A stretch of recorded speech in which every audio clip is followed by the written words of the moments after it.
नमस्कार दोस्तों, उत्तराखंड मुक्त विश्वविद्यालय का सामुदायिक रेडियो हेलो हल्द्वानी आप सुन रहे हैं 91.2 मेगाहर्ट्ज की रेडियो तरंगों पर। दोस्तों, आप सब जानते हैं कि 1 फरवरी को देश का बजट पेश किया जाता है। बजट पेश होने से ठीक एक दिन पहले देश का आर्थिक सर्वेक्षण भी जारी किया जाता है। ये एक बहुत ही महत्वपूर्ण दस्तावेज है जिसमें हर डिपार्टमेंट के बारे में की रिपोर्ट होती हैं।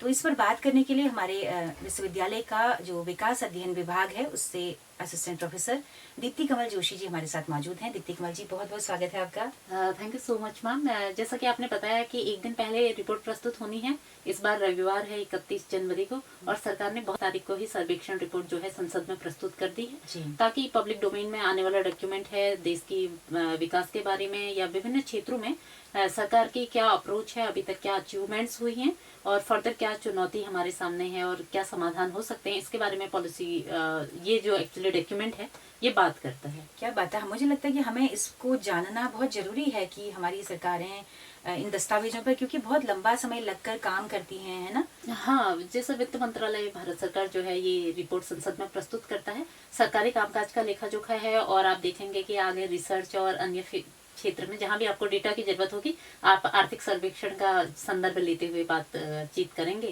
क्योंकि सरकारी आंकड़ा है और बड़े पैमाने पर विभाग काम करता है इसके लिए। तो जैसे हमारा विश्वविद्यालय दूरस्थ और मुक्त शिक्षा का माध्यम है, तो ऑनलाइन और डिजिटल शिक्षा पर हमारे वहाँ ज्यादा काम हो रहा है। तो ये दस्तावेज एक केंद्र बिंदु बनेगा कि यहाँ से हमें क्या करना है, क्या चीजें ऑप्ट करनी है, कहाँ काम करना जरूरी है ना। हाँ। तो मुझे लगता है उच्च शिक्षा पर ये दस्तावेज क्या कह रहा है, इस पर हम बात शुरू करते हैं। हाँ, उच्च शिक्षा पर हम बात जरूर करेंगे क्योंकि अभी तक 2 वॉल्यूम में ये डेटा हमारे पास आता था, 2 खंड में प्रस्तुत होता था। इस बार 1 खंड में आया है, 700 पेज का बहुत ही लंबा दस्तावेज प्रस्तुत किया गया है। डिटेल से हम इसके बारे में पढ़ेंगे तो बहुत सारे चैप्टर इसमें दिए गए हैं, आप देख पाएंगे। जो इसका चैप्टर नंबर 11 है ये आपका है शिक्षा और स्वास्थ्य के बारे में, तो बात करता है कि अभी तक क्या उपलब्धियां हुई हैं और भविष्य के लिए क्या रूपरेखा होगी। खासकर जब हम बात कर रहे हैं हायर एजुकेशन की तो उस समय आप देखेंगे कि इसमें क्या क्या बातें हुई हैं अभी तक। बिल्कुल बिल्कुल।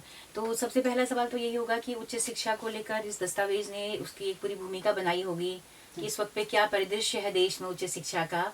तो दस्तावेज क्या कह रहा है? दस्तावेज में एक्चुअली आप देखेंगे तो उसकी एग्जैक्ट लाइन है कि इस समय भारत जो है उच्च शिक्षा प्रणाली के तौर पर विश्व की सबसे बड़ी सिस्टम्स को रन कर रहा है। तो उसके लिए एक्चुअली आप अंदाजा लगा पाएंगे, आप सर्वे में उसका डेटा देखेंगे तो उसमें बता रखा है, जो अखिल भारतीय उच्च शिक्षा सर्वेक्षण है उसमें ये बताया गया है कि इस समय भारत में लगभग 4 करोड़ 46 लाख जो है शिक्षार्थी उच्च शिक्षा से जुड़े हुए हैं। तो ये डेटा उसमें दिया है। इससे पहले आप देखेंगे 2021-22 में ये जो आंकड़ा था ये 4 करोड़ 35 लाख के आसपास था। तो अभी बढ़ोतरी हमें देखने के लिए मिली है जी।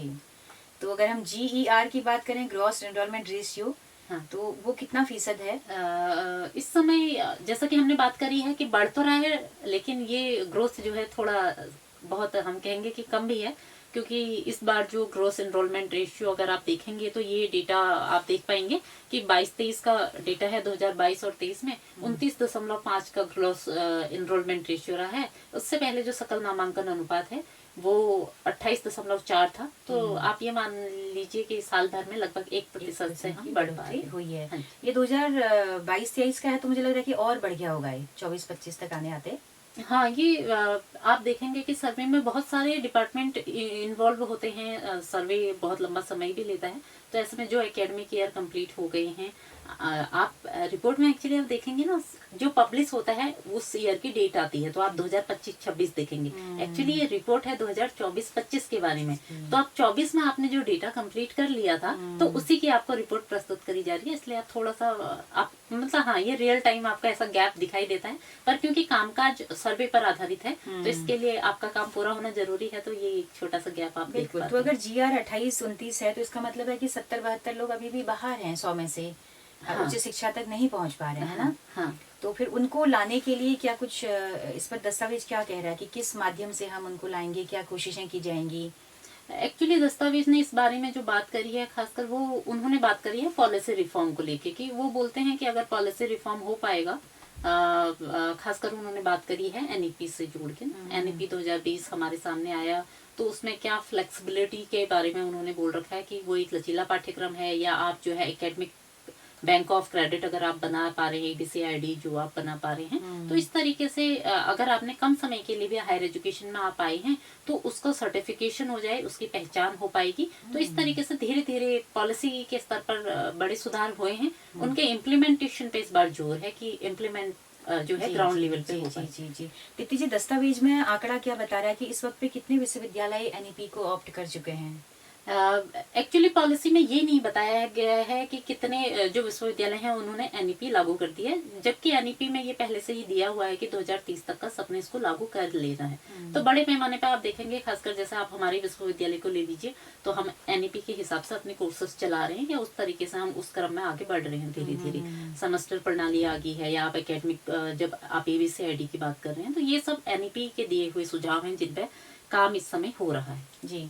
और गुणवत्ता को लेकर क्या इसमें कहा गया है कि कैसे हम गुणवत्ता बढ़ाएं? हाँ, तो क्वालिटी के बारे में एक्चुअली ये कहा गया है, खासकर आप देखेंगे NIRF की जो रैंकिंग है उसको आधार बनाते हुए बात करी गई है कि उसका दायरा बढ़ाया गया है गुणवत्ता पे और स्वायत्ता पे, कि ऑटोनोमस बॉडीज हों, उनके पास ज्यादा पावर हों, और रीजनल डिस्पैरिटीज जो हैं, क्षेत्रीय असमानताएं हैं, ताकि उनको कम करा जा सके। इसलिए गुणवत्ता इस बार बड़ा मुद्दा है। अगर आप बेसिक एजुकेशन का भी आपने अभी रेक्यूमेंट देखा था, तो आपने उसमें ये देखा कि बेसिक एजुकेशन में तो खासकर ये कहा गया है कि सेकेंडरी स्टेज पे जो हमारे सेकेंडरी स्कूल है वहां पर ड्रॉप आउट हो रहे हैं। अब बात बच्चों को स्कूल लाने की नहीं है, आज तक हम बात कर रहे थे बच्चों को स्कूल लाने की, अब है कि बच्चे स्कूल में रह पाए, पढ़ पाए, वहाँ टिके। हाँ, तो ये बात है, ये बात हायर एजुकेशन में भी है कि क्वालिटी इम्प्रूवमेंट की बात हो, और थोड़ा और खैर यहाँ पे तो अभी और नए लोगों को जुड़ने की जरूरत है। बिल्कुल।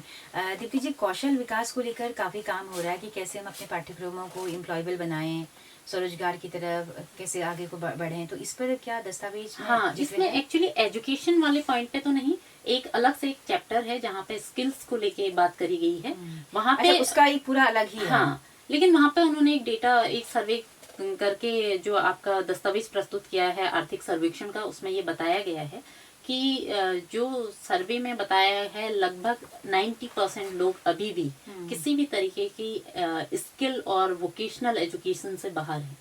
और ऐसे में जो सरकारी संस्थान हैं वो काफी पीछे चल रहे हैं। 1% भी जो स्किल बेस्ड एजुकेशन है, वोकेशनल एजुकेशन है, वो सरकारी संस्थाओं से नहीं हो पा रही। लगभग 7-8% का जो निजी संस्थान है वो एजुकेशन में या वोकेशनल स्टडीज में, खासकर आप जब आप बात करें स्किल की या वोकेशनल स्टडीज की, तो वहाँ पे वो लोग काम कर रहे हैं। तो ये एक बहुत बड़ा गैप है।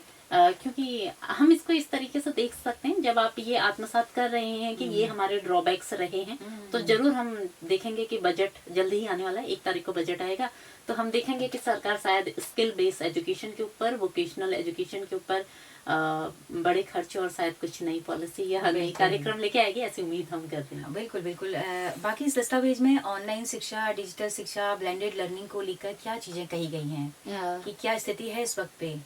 एक तो उपलब्धियों के तौर पे ये बताया गया है कि स्वयं पोर्टल है, या जो नेशनल डिजिटल यूनिवर्सिटी को बनाने का कार्यक्रम है, मूक्स पे बड़े पैमाने पे कार्यक्रम इस समय उच्च शिक्षा संस्थान दे रहे हैं। और उसका फायदा ये भी है कि एक तो पहुंच आसान है, फ्लेक्सिबिलिटी है, आप अपनी इस जो आपका पेस है, आपका पेस ऑफ लर्निंग दूसरे से डिफरेंट हो सकता है, वो उसको अकोमोडेट करता है, इसलिए वो उसको बड़े उपलब्धि के दौर पर दर्ज किया है। हालांकि इस पे काम होने की बात कही गई है। इसके अलावा ब्लेंडेड एजुकेशन को या ब्लेंडेड लर्निंग के जो मेथड हैं उनको ये जो आर्थिक सर्वेक्षण है इसमें एक समाधान के तौर पर प्रस्तुत किया गया है कि आपके जो ऑनलाइन और ऑफलाइन लर्निंग के बीच में गैप है उसको ब्लेंडेड लर्निंग से फुलफिल करा जाए, या स्किल सेट उस बारे में डेवलप करने के लिए हेल्पफुल रहेगा। ऐसी बात इसको एक आशा के तौर पे आप देख पाएंगे कि हाँ, इस मामले में बात हो रही है। क्या बात है। तो बहुत सोच समझ के दस्तावेज तैयार किया गया है कि कैसे हम भविष्य के हिसाब से चीजों को कर सकें, है ना। मैम, रिसर्च के बारे में क्या कहता है दस्तावेज की? कितनी रिसर्च हो रही है, रिसर्च के मामले में हम कितना आगे हैं और कहाँ हमको काम करने की जरूरत है? रिसर्च को लेके इस बार जो उन्होंने बात करी है आर्थिक सर्वेक्षण में, संसद में जब प्रस्तुत हुआ, तो उन्होंने ये बोला हमने इकोसिस्टम बड़ा क्रिएट कर लिया है कि हम बड़े पैमाने पे अनुसंधान के मामले में काम कर पा रहे हैं, या हमारे पास ऐसी अपॉर्चुनिटीज पहले से बढ़ चुकी हैं। जाहिर सी बात है वो बड़ी भी हैं, लेकिन साथ ही एक चिंता उन्होंने वहाँ पे जाहिर कर रखी है, वो ये कि जो हायर एजुकेशन है वहाँ पे खासकर जब आप बात कर रहे हैं रिसर्च एंड इनोवेशन की, अनुसंधान और शोध की जब आप बात कर रहे हैं, तो वो चिंता ये है और बहुत गंभीर किस्म की चिंता है कि क्वालिटी जो वर्क है, जो क्वालिटी बेस्ड काम है वो नहीं आ पा रहा है। शोध जो है बड़े पैमाने पे हो तो रही हैं, पर उनका आउटपुट जो है, आप इकोनॉमी में अगर आप देखना चाहेंगे, नॉलेज क्रिएशन में आप देखना चाहेंगे, ऑब्वियसली हम चाहेंगे उससे विकास हो, ठीक है, उससे लोगों की समझ बढ़े, तो वो जो गैप है क्वालिटी और क्वांटिटी का, वो थोड़ा सा बढ़ गया है, ऐसा उसमें बताया गया है। जी बिल्कुल। तो काफ़ी बातें हो गई हैं, मुझे लग रहा है कि समापन की ओर चलते हैं। क्या भविष्य के लिए कोई चुनौतियाँ इस दस्तावेज में जाहिर की गई हैं?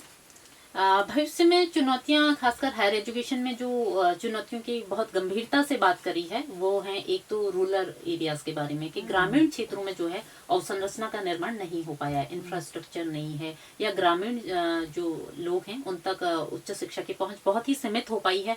ये पॉलिसी डॉक्यूमेंट में बहुत बार आप जब स्कूल एजुकेशन की बात कर रहे हैं, जब हायर एजुकेशन की बात कर रहे हैं, ये दिखाया गया है। इसके अलावा वंचित समूहों के बारे में अगर आप बात करेंगे, खासकर स्कूल एजुकेशन में तो जो पर्टिकुलरली वल्नरेबल ट्राइबल ग्रुप है ना, पीवीजी टीजी जिन्हें हम कहते हैं, उनके बारे में बात की गई है कि 18 राज्यों समेत अंडमान और निकोबार, ये एक केंद्र शासित प्रदेश मिला के 75 ऐसे समूह आइडेंटिफाई किए गए हैं जहां पर स्कूल एजुकेशन में ही बहुत रेशियो पीछे चल रहा है। तो ऐसे में आप समझिए कि उन लोगों का हायर एजुकेशन तक पहुंच कितनी सीमित हो गई है। तो बहुत ही गंभीर चिंता जाहिर करी है ग्रामीण और वंचित समूहों के बारे में। क्या बात है, ये तो बहुत अच्छी बात है। जब हम चीज़ों को चिन्हित करेंगे तभी वहाँ पर काम भी कर पाएंगे। हाँ बिल्कुल। जब सरकारी कामकाज का रिपोर्ट पढ़ रहे हैं और आप ये चिन्हित कर पा रहे हैं हम कहाँ कमी कर रहे हैं, तो तुरंत ही बजट आना है, तो हम उसको एक समाधान के तौर पे भी देखते हैं कि अगर आपने अपने ग्रे एरियाज ढूंढ लिए हैं कहाँ कमी रह गई है, तो बजट में शायद उनके लिए अच्छे प्रावधान आपको देखने के लिए मिलेंगे, खासकर वंचित समूह के बारे में, क्योंकि क्वालिटी और समानता के ऊपर इस बार हायर एजुकेशन समेत स्कूली शिक्षा में जोर रहना चाहिए, ऐसा लग रहा है, क्योंकि उन्हीं एरियाज को आर्थिक सर्वेक्षण जो है चिन्हित कर रहा है। बिल्कुल बिल्कुल। तो दोस्तों, ये आर्थिक सर्वेक्षण के कुछ महत्वपूर्ण बिंदुओं पर हमने बातचीत की। ये आप सब तक पहुंचनी बहुत ज़रूरी है ताकि हम समझ पाएँ कि उच्च शिक्षा के क्षेत्र में इस वक्त पे क्या हो रहा है और कहाँ हमें काम करने की ज़रूरत है और सरकार क्या कह रही है, हम उसी अनुसार आगे बढ़ेंगे। तो दीप्ति जी, हम लोग समापन करते हैं।